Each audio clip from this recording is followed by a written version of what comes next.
La sombra de Marco, un cuento de Marguerite Yourcenar. El transatlántico flotaba suavemente sobre las aguas lisas, como una medusa abandonada. Un avión hacía piruetas con el insoportable zumbido de un insecto irritado en el estrecho espacio de cielo encajonado entre las montañas. Apenas había transcurrido el primer tercio de una bella tarde de verano y el sol había desaparecido detrás de las áridas estribaciones de los Alpes montenegrinos, sembrados de raquíticos árboles. El mar, tan azul en la mañana, en toda su extensión, adquiría tonos sombríos en el interior de ese largo fiordo sinuoso, extrañamente situado en los atracaderos de los Balcanes. Las formas humildes y encogidas de las casas, la franqueza saludable del paisaje eran ya eslavas, pero la insensible violencia de los colores, la altivez desnuda del cielo, aún hacían pensar en Oriente y en el Islam. La mayoría de los pasajeros había bajado a tierra y se identificaban ante los aduaneros, vestidos de blanco, y los admirables soldados provistos de una daga triangular, bellos como el ángel de los ejércitos. El arqueólogo griego, el pachá egipcio y el ingeniero francés se habían quedado en la cubierta superior. El ingeniero había pedido una cerveza, el pachá bebía whisky y el arqueólogo tomaba una limonada. «Este país me excita», dijo el ingeniero. El muelle de Kotor y el de Ragusa son indudablemente las únicas desembocaduras mediterráneas de este gran país eslavo que se extiende desde los Balcanes hasta los Urales, que ignora los límites cambiantes del mapa de Europa y le da resueltamente la espalda al mar, que no penetra en él sino por los complicados estrechos del Caspio, de Finlandia, del puente Euxino o de las costas dálmatas. Y en este vasto continente humano, la infinita variedad de las razas destruye la unidad misteriosa del conjunto, tanto como la diversidad de las olas rompe la monotonía majestuosa del mar. Pero lo que me interesa en este momento no es ni la geografía ni la historia, es Kotor.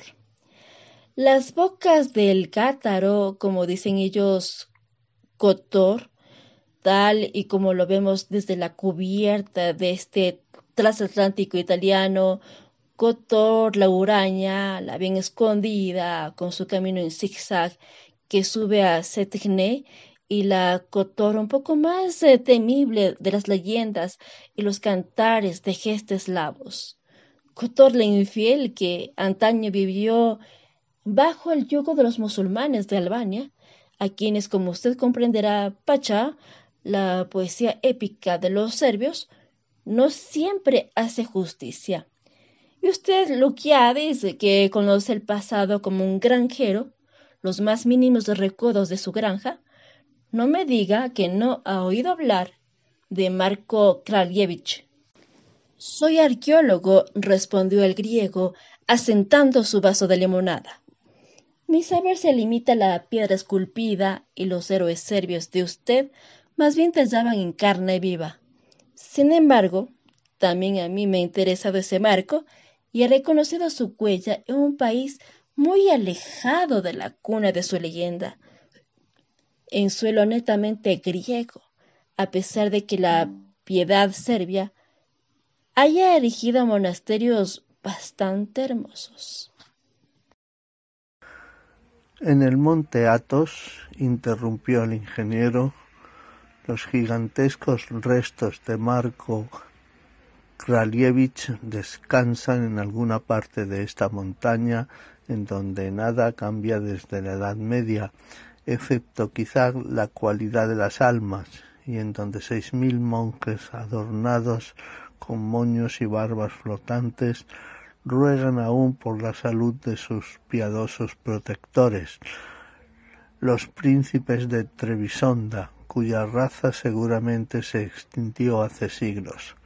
Cómo tranquiliza pensar que el olvido es menos rápido, menos total de lo que uno supone, y que aún existe un lugar en el mundo donde una dinastía del tiempo de las cruzadas sobrevive en las oraciones de algunos viejos sacerdotes. Si no me equivoco, Marco murió en una batalla contra los otomanos en Bosnia o en país croata, pero su último deseo fue ser inhumado en ese Sinaí del mundo ortodoxo, y una barca logró transportar ahí su cadáver, pese a los arrecifes del mar oriental y a las emboscadas de las galeras turcas. Una bella historia, y que me hace pensar, no sé por qué, en la última travesía de Arturo. Existen héroes en Occidente, pero parecen sujetos por una armadura de principios como los caballeros de la Edad Media, que por su caparazón de hierro en ese salvaje serbio tenemos al héroe desnudo. Los turcos, sobre los que se precipita Marco, debían tener la impresión de que un roble de la montaña se derrumbaba sobre ellos. Ya les dije que en aquel tiempo Montenegro pertenecía al Islam.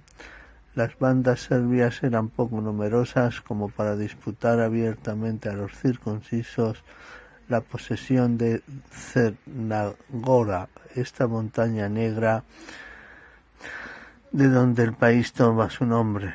Marko Kraljević entablaba relaciones secretas en un país infiel con cristianos falsamente conversos, funcionarios descontentos, pachás en peligro de desgracia y de muerto. Le resultaba cada vez más necesario ponerse directamente en contacto con sus cómplices, pero su elevada estatura le impedía infiltrarse en terreno enemigo disfrazado de mendigo, de ciego, de músico ciego o de mujer, a pesar de que este último travestimiento hubiera sido posible por su belleza. Lo hubieran reconocido por la descomunal longitud de su sombra. Tampoco se podía pensar en amarrar una canoa en un rincón desierto de la ribera. Innumerables centinelas apostados en los peñascos oponían su presencia múltiple e infatigable a un Marco solo y ausente. Pero donde una barca es visible, un buen nadador se disimula, y solo los peces conocen su pista entre dos aguas. Marco encantaba a las olas. Nadaba también como Ulises, su antiguo vecino de Ítaca. También encantaba a las mujeres. Los canales complicados del mar frecuentemente lo conducían a Kotor, al país de una casa de madera toda carcomida que jadeaba con un golpe de las olas. La viuda del pachá Skutari pasaba ahí sus noches soñando con Marco y las mañanas esperándolo. Friccionaba con aceite su cuerpo helado por los besos blancos del mar. Lo calentaba en su cama a espaldas de sus sirvientes. Le facilitaba las entrevistas nocturnas con sus agentes y sus cómplices. Al despuntar el día bajaba a la cocina aún desierta a prepararle sus platillos favoritos. Él se resignaba a sus senos pesados, a sus espesas piernas, a sus cejas que se juntaban justo en medio de su frente, a su amor ávido y suspicaz de mujer madura. Contenía su rabia viéndola escupir cuando él se arrodillaba para persignarse. Una noche, la víspera del día en que Marco se proponía volver a Ragusa a nado, la viuda bajó como de costumbre a hacerle su comida. Las lágrimas le impidieron cocinar con tanto esmero como de costumbre. Por desgracia, subió un plato de cabrito demasiado cocido. Marco, bebido, Marco bebido. Su paciencia se había quedado en el fondo del cántaro. Tomó los cabellos de ella entre sus manos pegajosas de salsa y vociferó.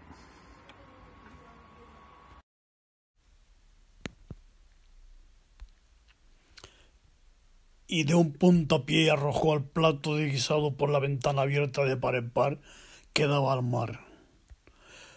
La viuda lavó silenciosamente el piso manchado de grasa y su propio rostro abotargado de lágrimas. No se mostró ni menos tierna ni menos cálida que la víspera, y al alba, cuando el viento del norte comenzó a soplar la rebelión entre las olas del Golfo, aconsejó dulcemente a Marco que aplazara su partida. Él accedió. En las horas más calurosas del día se volvió a acostar para la siesta. Al despertar, cuando se estiraba perezosamente frente a las ventanas, protegido de la mirada de los transeúntes por complicadas persianas, vio brillar algunas cimitarras. Una tropa de soldados turcos rodeaba la casa, bloqueando todas las salidas. Marco corrió hacia el balcón suspendido muy arriba sobre el mar. Las olas saltarinas rompían en los peñascos con el ruido del rayo en el cielo. Marco se arrinconó la camisa y sumió primero la cabeza en esa tempestad en la que ninguna barca se hubiera aventurado. Las montañas se balancearon bajo él. Él se balanceó bajo las montañas. La conducta de la viuda provocó que los soldados catearan la casa, sin encontrar ni rastro del joven gigante desaparecido. Finalmente, la camisa desgarrada y la cerca arrollada del balcón los pusieron sobre la verdadera pista.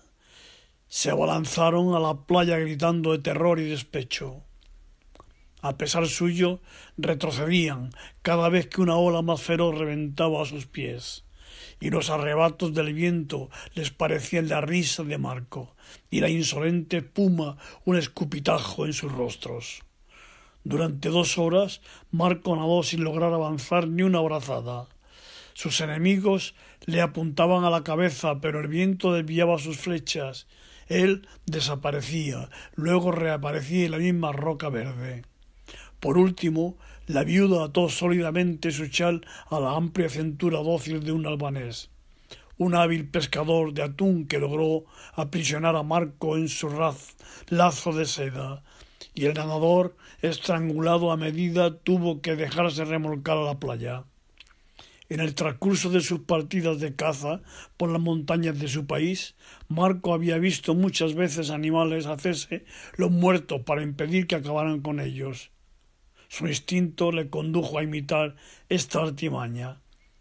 El joven de tez pálida que los turcos obligaron a volver a la playa estaba rígido y frío, como un cadáver en 3 días. Sus cabellos sucios de puma se pegaban a sus sienes hundidas. Sus ojos fijos ya no reflejaban la inmensidad del cielo y de la noche.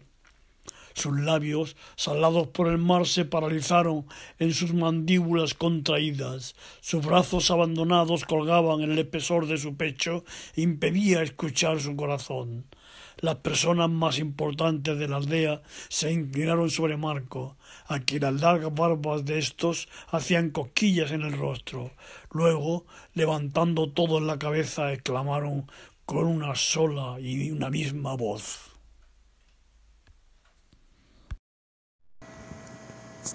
Alá, está muerto como un topo podrido, como un perro aplastado. Echémoslo de nuevo al mar que lava las inmundicias para que su cuerpo no deshonre nuestro suelo. Pero la malvada viuda se puso a llorar, luego a reír. Hace falta más de una tempestad para ahogar a Marco, dijo ella, y más de un nudo para estrangularlo. Tal cual lo ven, no está muerto. Si lo tiran al mar, encantará a las olas como me ha encantado a mí, pobre mujer. Y ellas lo llevarán a su país. Tomen clavos y martillo. Crucifiquen a ese perro como fue crucificado su Dios, que no vendrá aquí en su ayuda. Y ya verán si esas rodillas no se retuercen de dolor y si su maldita boca no vomita gritos. Los verdugos Tomaron clavos y martillo de la mesa de un carenero de barcas y traspasaron las manos del joven serbio y atravesaron sus pies de lado a lado. Pero el cuerpo del torturado permaneció inerte. Ningún estremecimiento sacudía ese rostro aparentemente insensible, e incluso la sangre no resumaba de su carne abierta, sino por gotas lentas y raras. Porque Marco dominaba sus arterias como dominaba su corazón. Entonces, el hombre más viejo arrojó el martillo y exclamó lastimoso: que Alá nos perdone por haber intentado crucificar a un muerto. Atemos una piedra grande al cuello del cadáver para que el abismo sepulte nuestro error y que no nos lo devuelva el mar. Hacen falta más de 1000 clavos y 100 martillos para crucificar a Marco Kraljevic, dijo la malvada viuda. Tomen carbones ardiendo y pónganselos en el pecho, y ya verán si no se retuerce de dolor como un gran gusano desnudo. Los verdugos tomaron brasas del fogón de un calafete y trazaron un amplio círculo en el pecho del nadador helado por el mar. Los carbones ardieron, luego se extinguieron y se pusieron negros como rosas rojas que mueren. El fuego recortó en el pecho de Marco un gran anillo carbonoso, semejante a esos redondos trazados en la hierba por las danzas de hechiceros. Pero el muchacho no gemía y ni una sola pestaña le tembló. Alá, dijeron los verdugos, hemos pecado, porque solo Dios tiene el derecho a torturar a los muertos. Sus sobrinos y los hijos de sus tíos vendrán a vengar este ultraje. Sepultémoslo en un saco con algunas piedras grandes, para que ni siquiera el mar sepa qué cadáver le damos a comer. Desgraciados, dijo la viuda, destrozará todas las telas y arrojará todas las piedras. Mejor hagan venir a las muchachas de la aldea y ordénenles bailar formando un círculo sobre la arena. Y ya veremos si el amor no sigue torturándolo. Llamaron a las muchachas, que se pusieron apresuradamente sus vestidos de gala. Vinieron con panderetas y flautas, se dieron la mano para bailar formando un círculo alrededor del cadáver. Y la más hermosa de todas dirigía la danza con un pañuelo rojo en la mano. Sobresalía entre sus compañeras por la altivez de su cabeza morena y de su cuello blanco. Era como el corzo que brinca, como el halcón que vuela. Marco inmóvil se dejaba rozar por esos pies desnudos, pero su corazón agitado latía de una forma cada vez más violenta y desordenada, tan fuerte que temía que todos los espectadores terminaran por escucharlo.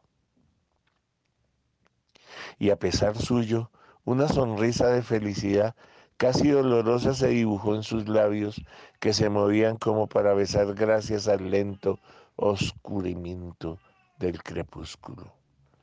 Los verdugos y la viuda aún no advertían esa señal de vida, pero los ojos claros de Haishei permanecían siempre fijos en el rostro del joven, porque le parecía hermoso. De pronto, dejó caer su pañuelo rojo para disimular esa sonrisa y dijo con un tono altanero: no me agrada bailar ante el rostro descubierto de un cristiano muerto, y por eso le tapé la boca, cuya simple vista me horrorizaba. Pero prosiguió sus danzas para que la atención de los verdugos se distrajera y llegara a la hora de la oración, en la que se verían forzados a apartarse de la orilla. Por fin, desde lo alto de un alminar, una voz gritó que era hora de adorar a Dios. Los hombres se dirigieron a la pequeña mezquita, áspera y temible. Las muchachas cansadas se desgranaron hacia el pueblo, arrastrando sus babuchas. Haishe se fue girando a menudo la cabeza, solamente la viuda desconfiada se quedó para vigilar el falso cadáver. De pronto Marco se incorporó, quitó con la mano derecha el clavo de su mano izquierda, tomó la viuda por su cabellera rojiza y le clavó la garganta. Luego, quitando con su mano izquierda el clavo de su mano derecha, le clavó la frente. Enseguida arrancó las dos espinas de piedra que le traspasaban los pies y las utilizó para sacarle los ojos. Cuando los verdugos regresaron, en lugar del cuerpo desnudo de un héroe, encontraron en la orilla el cadáver convulso de una vieja. La tempestad se había calmado, pero las barcas tercas se dieron vanamente a la casa del nadador, desaparecido en el vientre de las olas. Ni qué decir que Marco reconquistó el país y se raptó a la bella joven que había despertado su sonrisa. Pero lo que me impresiona no es su gloria o su felicidad, es ese eufemismo exquisito, esa sonrisa en los labios de un torturado para quien el deseo es el más dulce suplicio. Observen, la noche cae, casi podríamos imaginar en la playa de Kotor al pequeño grupo de verdugos trabajando a la luz de los carbones, ardiendo. La muchacha que baila y el joven que no resiste la belleza. Es una historia singular, dijo el arqueólogo, pero seguramente la versión que nos ofrece es reciente. Debe existir otra más primitiva, me informaré. Haría mal, dijo el ingeniero. Se le ha ofrecido tal y como me la contaron los campesinos del pueblo, en donde pasé mi último invierno dedicado a perforar un túnel para el Expreso de Oriente. No quisiera hablar mal de sus héroes griegos. Loukiadis se encerraba en su carpa en un arrebato de desesperación, daban alaridos de dolor sobre sus amigos muertos, jalaban por los pies el cadáver de sus enemigos por las ciudades conquistadas. Pero créame, a la Ilíada le faltó una sonrisa de Aquiles.